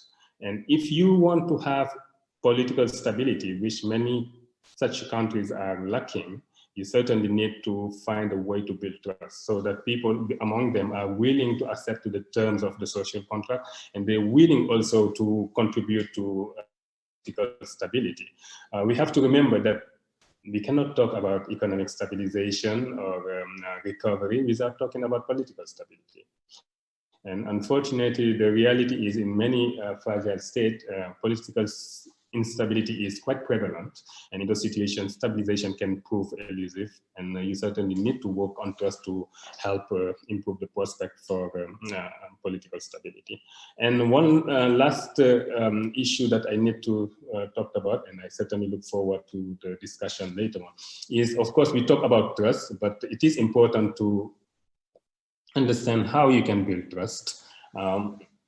If you're not, first of all, able to understand the potential root cause of trust, chances are you won't be able to find a way to nurture it. And I think the literature has shown how a number of issues are important for building trust, whether it is actually addressing all source of political illegitimacy, whether it is also addressing corruption. I think many other colleagues have talked about it earlier. It is also about actually overcoming social and financial inclusion if you want to build trust, and those are actually determinant of lack of distrust. And you also need to address political economy issues that we are all talking about in our respective chapters. So once you understand all of those determinants of distrust and mistrust, then you can actually try to find ways to address them. And I will end there. Those remedial steps that any fragile state authorities could contemplate, of course, has been talked about. I'm not going to get into the detail of it, but it includes, of course, improving political legitimacy. It also includes promoting good governance and addressing inequality, social exclusion also, but also most importantly also showing some strong resolve to addressing corruption, clientelism, all of those, cronyism and everything. I think that's, you cannot expect the population and your citizens to trust you if they're not clear about your commitment to fight those ills. And finally, of course, you need to strengthen transparency and accountability, and you do so by ensuring that you enforce the rule of law, and also ensure that the judiciary is independent. And those are issues that are not necessarily, it's easier to talk about from the comfort of our chair, but it's much more difficult to do it once you're a fragile state faced with a lot of issues, but also unfortunately endowed with little capacity and resources to implement your policies. So I'll stop here at this stage, Professor, and I look forward to following up during the question and answers. Thank you. Thank you very much, Daud. I think you put the emphasis on a very important element, that is trust. I mean, trust is very difficult to gain, it's very easy to lose. And at the same time, to build it, you need years. And of course, it depends also on the political system, whether you are in a democracy or not a democracy. So this is something probably that needs to be factored in. And all of you, in fact, mentioned transparency, trust, accountability, social contract, and all of this needs to be put together in a coherent approach to allow some fragile states to exit from the fragility trap and move into resilient path. So I would like now to give the floor to my colleague, Cynthia Al-Sidi. Cynthia, she is the Director of Research and she is the head of the Economic Policy Unit at the Center for European Policy Studies, an independent think tank in Brussels. So without further ado, I'll give you the screen to engage with the discussion. Cynthia, please. Many thanks, Rim, and nice to be part of this excellent panel. It's even more difficult for me to say something new after the last intervention. Actually, I would like to put 3 questions on the table, but before that, please allow me to make a general consideration. Once I was told that we are all a bit slave of our background, and I realized that it's also the case for me. This is because basically my consideration is driven by a topic on which I've been working for almost a decade. So I focus on one specific country. Actually, it's considered a high-level income country, but which I think has a lot of commonalities with fragile states. To the extent that basically this country had a very long adjustment program, macroeconomic adjustment program. And I had the impression that when sort of lessons that Robert mentioned about how you actually should design the intervention from the international community, all those conclusions would apply also to this country. So the fact that basically you need to try to get some quick win, to keep your intervention, your policies very simple, focus, not too many. The fact that you need to take into consideration what is happening on the social sector, the fact that you need to make a break from the past and to get the support of people. And basically, when those elements are not there, actually support to countries which are in difficulty are likely to fail. And I think this country is, of course, very different from countries who are in conflict. But also in that case, basically intervention failed at the beginning. And I think one major point which was actually stressed at the beginning is that it is of crucial importance to understand what are the key weaknesses of that specific country. Every country is different, so it's of crucial importance to understand the weaknesses and the way that country work. The second point to take into account, I think, is about politics. It's really about how politics in that context work, because the way politics work basically can make possible to have support for the change or just block the change, and keeping somehow the status quo, because some actors, some people, some parties are just benefiting from the current situation. So in this sense, in order to be able to switch to a different regime, so to get out of that fragility, it is important to take into consideration what is the political system and how actually to gain the support of people. And in order to do this, I think that culture is very relevant. And I think that this was mentioned in one of the theory, and that there is a piece by Paul Collier and some co-authors on this, about how important is the role of culture. And if you are in a context where basically no one pays taxes, almost no one pays taxes, the incentive to pay taxes is still low. And in order to change this culture, which may have been there for years, is extremely difficult. And just having someone telling you that it's not the right way to do, it won't make the change happening. So I'm an economist as a background, but the more I try to understand how certain contexts work, the more I realize that actually there are non-economic factors which play a key role and actually can be determinant in moving towards a success and or towards a failure of a certain intervention. So this is was a bit of a general consideration when it comes to interventions in support of fragile state. And then I would like to put on the table three questions. The first one, it's about really the role of the international community. And I think it was kept quite general. My question would be, who, are, how, when, and for how long? So which, I mean, we know IMF, World Bank have different kind of programs, UN even different. So who should intervene in which context and with which tools?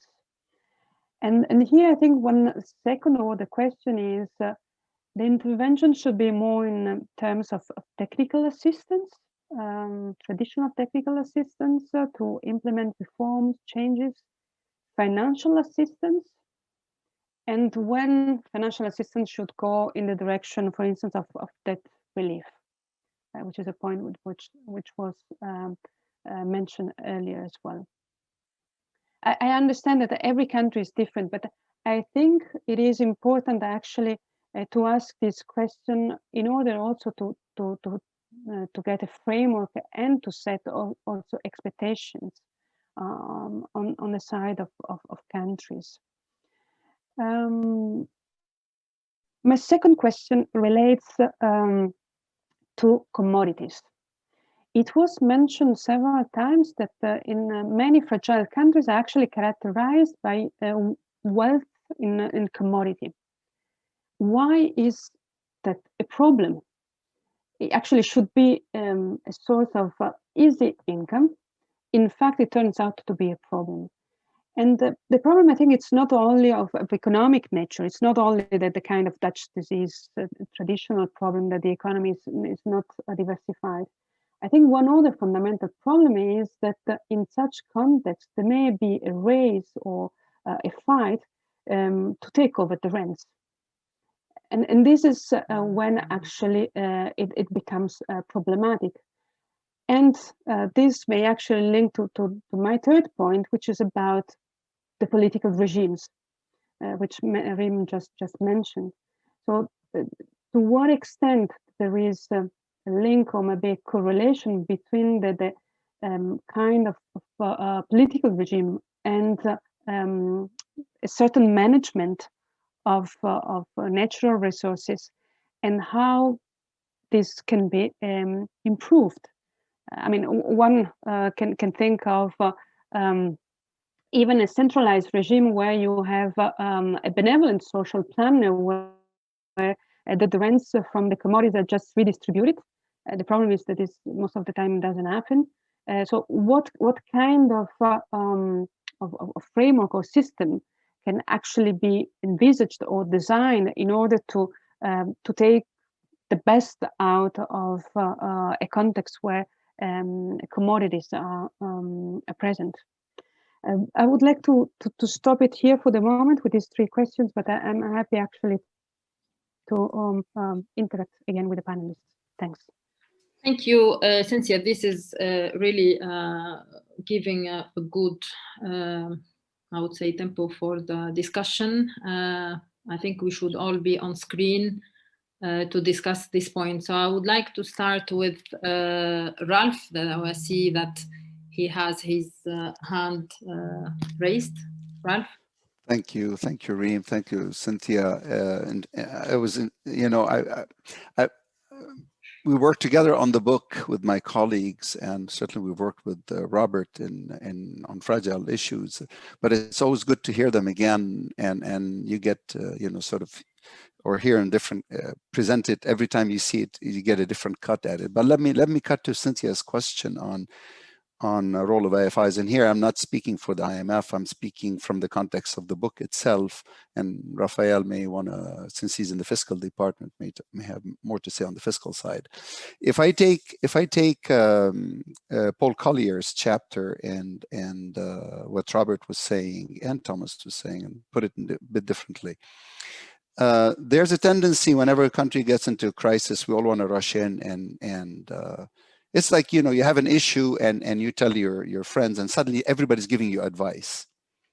Sometimes, you know, sometimes you just want to vent. You're not ready for advice. And I learned that actually from, you know, from close people to me who advised me once. They said, Ralph, why don't you just stay silent? Because I'm just venting. And just listen, because we have a tendency, maybe the male counterpart has a tendency to always give advice. You should do this, you should do that, you should do this, and feel very good about it, whether the person on the other side is willing to listen or not. Because sometimes they're not willing or incapable of hearing you. So Paul Collier calls it a pivotal moment, if you like. His advice to the IMF in the chapter in the book says, when the country, the people in charge may not be have arrived at the point where they can hear you. At that point, if you insist on a program, you are just basically satisfying your own needs, but you're not really, that country is not, or the regime or what have you, the people are not ready to listen. And that money is wasted. That's Paul's message. He calls it the pivotal moment. Then he defines how you arrive at the pivotal moment and how you know, move on from the pivotal moment. He called this theory of scaffolding to the how shall I say, the safe shore, if you like. I'm not going to elaborate on that. So when you say the role of IFIs, if it is in terms of program, there are times when it's best, less is more. You shouldn't always rush in, oh, you should do this, because it could be that on the other side, they're not willing, they're not ready. And in fact, giving money, we have a chapter in the book by our colleagues from the research department on the role of aid, and it shows that aid in certain circumstances could make things worse. In terms of advice, it's the same thing. I was a mission chief on fragile states, and I remember giving advice, and I could tell for the person on the other side wasn't hearing me. I was satisfying my own utility, my own need to give the advice, but they were not hearing you. So you also have to understand that you also give advice as an IFI and then get on a plane and go back to DC. These people have to stay with the problem. They're there forever. And you have to be, that's why I call it the sustained and patient engagement. Are you making a difference, or are you just basically talking at them, dumping all that stuff? And sometimes even in TA work, when I remember being in the country that I was responsible for, everybody was there giving TA.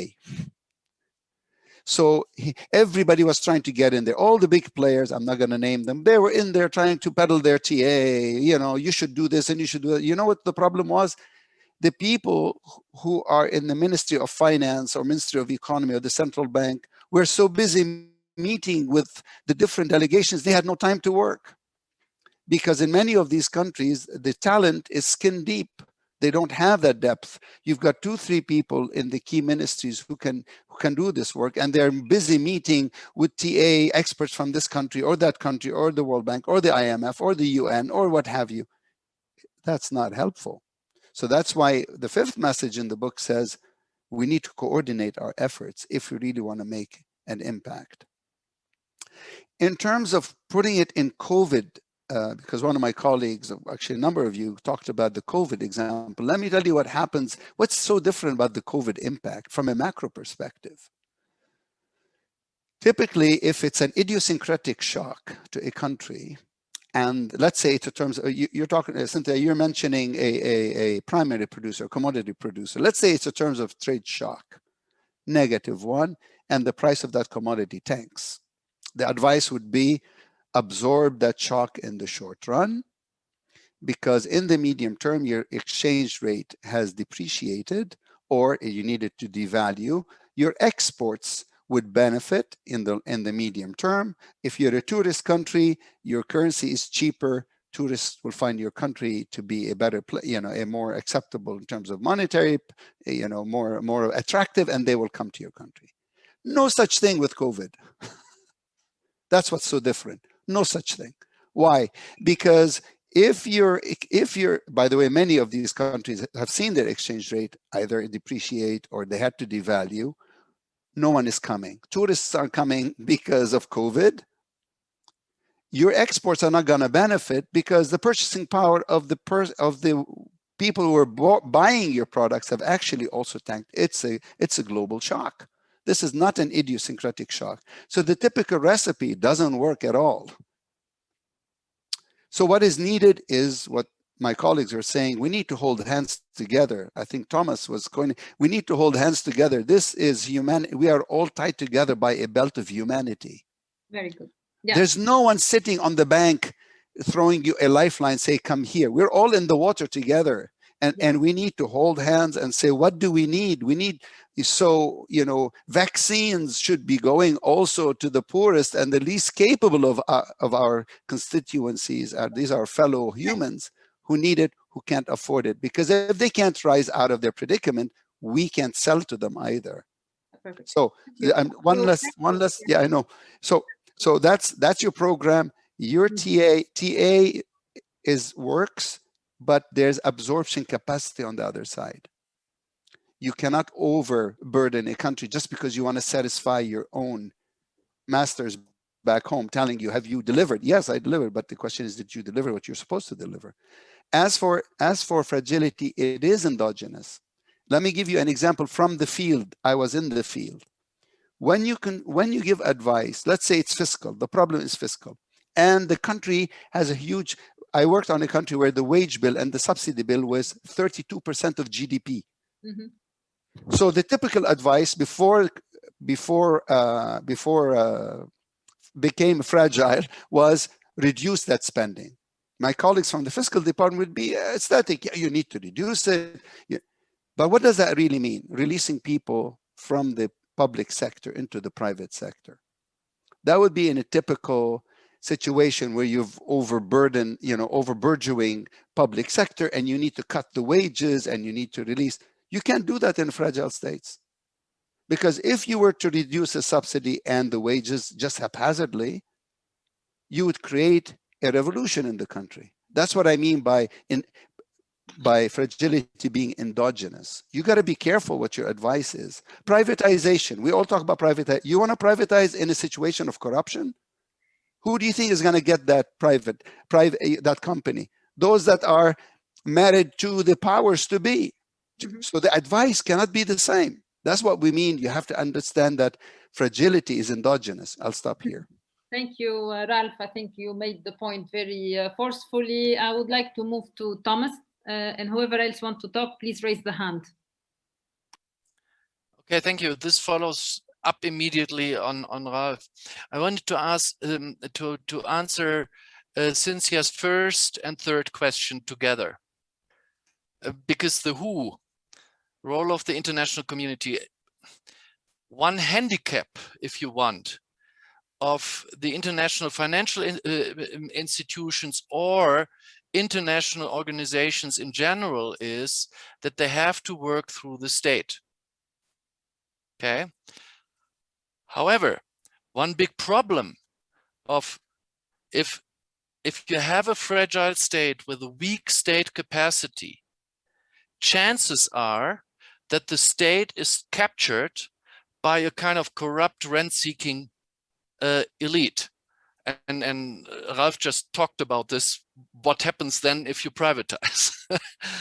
But which also means state revenue becomes another rent, okay, to serve up all kinds of clientelistic network. So at that point, and this is where I'm coming to the political reach, whether the state is what we call, now I'm on my political science turf, okay? If the state is an electoral democracy in the sense that you have elections, The issue is rule of law and the ability to enforce the rule of law. And who mentioned culture? Somebody mentioned, yeah, you Cynthia. You mentioned culture, a political culture that maintains that. And that brings me to your last point. For how long? For very long. For very long. Don't go in, you know, and think you can get out in 2 years again. Just forget it. Yeah.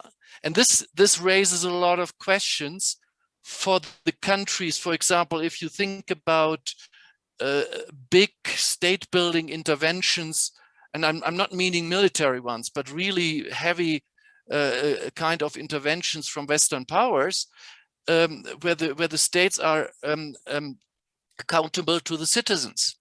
That raises all kinds of issues and all kinds of dilemmas. So my final point here is, and it comes back to the who question, there's a lot to be said for the non-state sector. NGOs, INGOs, they in a sense are more flexible in many cases.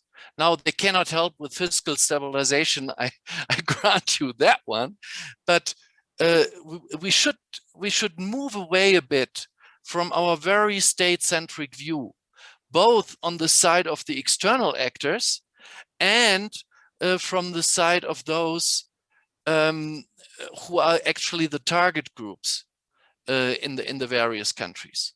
And that links me back to the issue that Dauda raised, and then I shut up. And that is this issue of trust. I completely agree with you, Dauda, how you said it. The social trust and the social fabric is probably the most important source of resilience in fragile states situations. And we knew, I think we as both as academics, but also as practitioners, have to think way more and more systematically how we can build or help building, or you can't build it from the outside, but help building at least these kind of social fabrics. Thank you. Sorry, it was probably too long. Thank you, Thomas. Mario. Thank you, Reem. Well, these are fascinating questions, Cynthia. We can spend days talking about this. I just want to leave you with one thought. We spoke about the heterogeneity of fragility, and that, you know, unhappy families are not all unhappy in the same way. Within fragility, institutions are not the same. There is also a lot of heterogeneities across institutions, and leadership is extremely important. So you can make quite a bit of progress, let's say, on issues like transparency, budget reporting. You know, it may not, let's say, encourage politicians to make the right choices, but at least in terms of information and understanding how fragility works and its implication, the information is there. And we noticed that during the COVID crisis. For example, with some institutions asking us very quickly to help them, that we're ready not only to receive the help, but thought about what it takes to do it remotely. And others that were completely hopeless because of leadership issues. So I think, you know, this goes back, I think, to the comment made at the beginning about the average. The average in this area really doesn't tell us much in terms of how advice or capacity development should be provided. Thank you, Mario. Anyone else would like to yes? No, I don't see. Yes, Dauda, please. Thank you very much, Professor. Just maybe to react a little bit to the questions that Cynthia asked earlier. What the international community can do, I think actually it's sort of derives from the intervention that all of us have made, that there is a need, of course, to support pandemic management in fragile and conflict affected countries. And that's for one thing that the global community can do. And the way they can do it is not by giving money, it's just by certainly facilitating access of those countries to vaccines. And sometimes it's shown that the problem is not a financing issue, it's more sort of another issue related to vaccine nationalism and other actually hoarding activities and stuff like that. So I think if we understand that we are all in this together, I think there is scope for the international community to help fragile state, whether it's in Africa or elsewhere around the world, to manage the pandemic well. That's for one. Another thing is also, of course, to facilitate conflict management, and that sometimes you only need actually good diplomacy to do that at the international level. Sometimes you also need actually to find a way to put actually various parties together to discuss so that they can find consensus and solutions. So those are not necessarily actually things that requires giving money to those countries. It's just actually getting some goodwill and some commitment to facilitate conflict resolution. And finally, and I think it's also important, I think, you know, some of those countries, most of them actually experience a lot of institutional weaknesses, and it is up to their partners at the global level to facilitate institution building and also capacity development. I think that would help them. One last issue, and I'm going to stop there, and I think it's about the importance of culture for issues that we are talking about. I think some of us have talked about it. There I would nuance things together a little bit, because when you take, for instance, the case of taxation, of tax system, why in many fragile states actually they're not very effective? It's not because actually there are some cultural norms that tell them no, don't pay taxes or don't comply. It's actually, you know, the weaknesses of enforcement and the weaknesses of institutions, of tax institutions or tax system to sort of ensure compliance with the tax rule. That's where the issue is. And I think the literature is showing you that you can solve the problem either using corrective methods, or you can do it by building trust. I mean, in fragile state, actually, they can also solve the problem using power. But the thing is, if you use power, it's not necessarily meant to be permanent. It may help you, you know, because you are, you know, forcing the taxpayer to pay. But once you show your back, he's not going to do it, or she's not going to do it. But if you use trust to build trust in a tax system, I think there you can have more chances. So the bottom line is, I think, yeah, culture may matter, but not necessarily actually the way we are talking about these issues in fragile state. I think like every country, they're facing the same issues as other countries, whether it's corruption, whether it is, I guess, you know, clientelism, whether it is, I guess, you know, tax non-compliance. Other countries have the means and the institution to address those problems. Fragile state don't. So if you give them the means and help them enforce, I think they would actually also have positive outcomes. Thank you. I have a burning question, which I know that the time is looking at me. It's only 3 minutes left. It's the role of the private sector. Do you see any role of the private sector in exiting the fragile state from the fragility to failure trap? In fact, there's a whole chapter in the book on the role of the fragile state. I'm sorry, on the role of the private sector in fragile states. By our colleagues from the World Bank, Nabila Asaf and Ital, and basically you can yes, the private sector has a role to play. I think Raphael alluded to it in the fragility trap that he was talking about, because typically in fragile states the private sector, it does not have is not empowered, doesn't have the right capacity to basically push the state out of its fragility to you know, to where you want it to be. And the reason is that because who is the private capital, I mean, or the private sector in the fragile state? I mean, many of it, I mean, let's be frank with each other, many of it is the ones who are connected to the powers to be. So, and these are the ones who are collecting the rents. So how are they going to help you get out of the predicament? So pivoting everything to the private sector and saying, well, it's the private sector that's got to do this is yes, it can help to the extent that the private sector is also connected to the outside world through the traded sector, which ensures that they're efficient.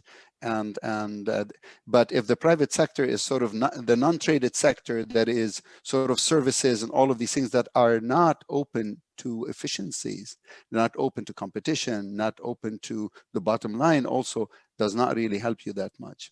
So there's a role for the private sector to help pivot you out, but I would not put all of my eggs in the basket of the private sector and say they're going to be. And that's why I was saying privatization. You know, when you talk about privatization in a corrupt environment, really, you want to privatize something, you know, in a situation of corruption? Who do you think is going to get that entity that's being privatized? Those are connected to the powers to be, and they're going to buy it at a low price, and again enhance the richness at the expense of everybody else. I mean, that's the reality in these situations. I was more thinking about also the international community. So the international private sector, the private fund, the capital market, and all of this to enhance the role of discipline on those countries, particularly those countries which are in a way failed to manage their debt and eventually are asking for the debt relief. So this is also where my thinking is taking me. But I want to listen to Raphael, and then I think we need to close this meeting. Just Raphael, say, because I saw you wanted to add something. Yes, no, just answering on your last question, I think most of the private capital comes in the form of FDI for specific projects related to utilities and areas where there are rents to take as well. So although they are quite efficient at that, indeed, I would second Ralph that the question of how that interacts with state legitimacy is going to be important. Very briefly, you also had a question on civic culture, and I want to mention that there are two ways to think through how to get out of issues with weak civic culture. One is using leaders to communicate, because at the end you have millions of people coordinating on a bad equilibrium, whether it's not paying taxes. Also, Dauda rightly mentioned that there are also technical issues, and I'll come back to that in 1 second. But one is a question of communication, and what are the messages that the leaders are saying? What is the future of the country? We know how can people coordinate on an optimistic narrative, and that's something very challenging in countries where the narratives are typically negative. And the second is to think about specific areas of where this coordination can be improved with a smaller number of agents. Because again, if you're trying to coordinate 1 million people agents on specific, high tax compliance, that's difficult. But if you have smaller areas where you can coordinate, for instance, taxing, improving the capacity of the state to tax highly visible companies or individuals, and showing that there is effort being made there, and that it's part of the narrative. We are not going to be efficient at taxing the people who have money. Everybody should participate. You can create slowly building improvements in these narratives, and starting people coordinate on the equilibrium where people are compliant, and as a result the state is stronger and delivers. So these are ideas coming from Paul Collins' book chapter. Thank you, Raphael. I see also Robert. No? Perfect.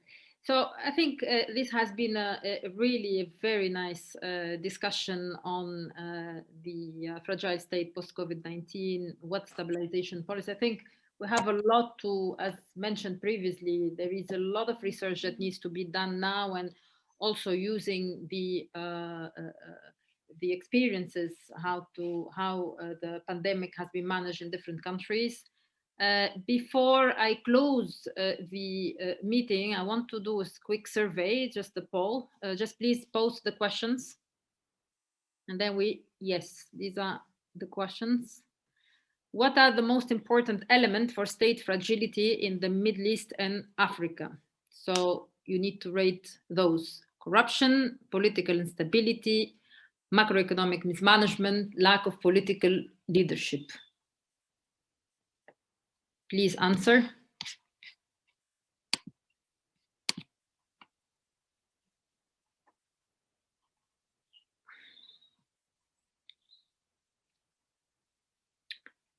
Can we see the answers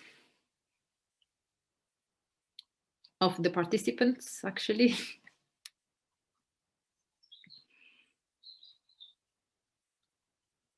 Political instability, ranking #1, and then corruption #2, lack of political leadership #3. Perfect. Next question.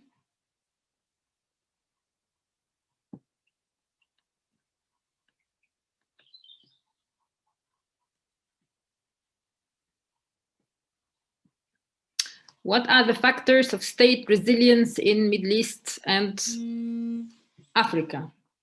Strong institutions, accountability, transparency, trust, more private sector involvement.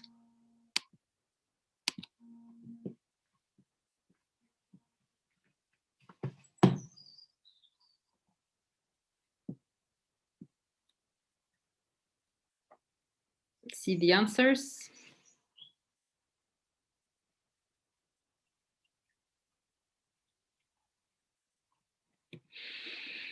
Well, the results are quite interesting. So almost accountability, transparency, and trust. These are very pretty much, 33%, 25%, 25%. Transparency and trust are the same, 25%, 25%. Thank you very much for this. Now I would like to ask the team to allow all the participants to show their, to switch on their cameras for the group picture, like always. So group picture. Georges, if you can take the group pictures for everybody.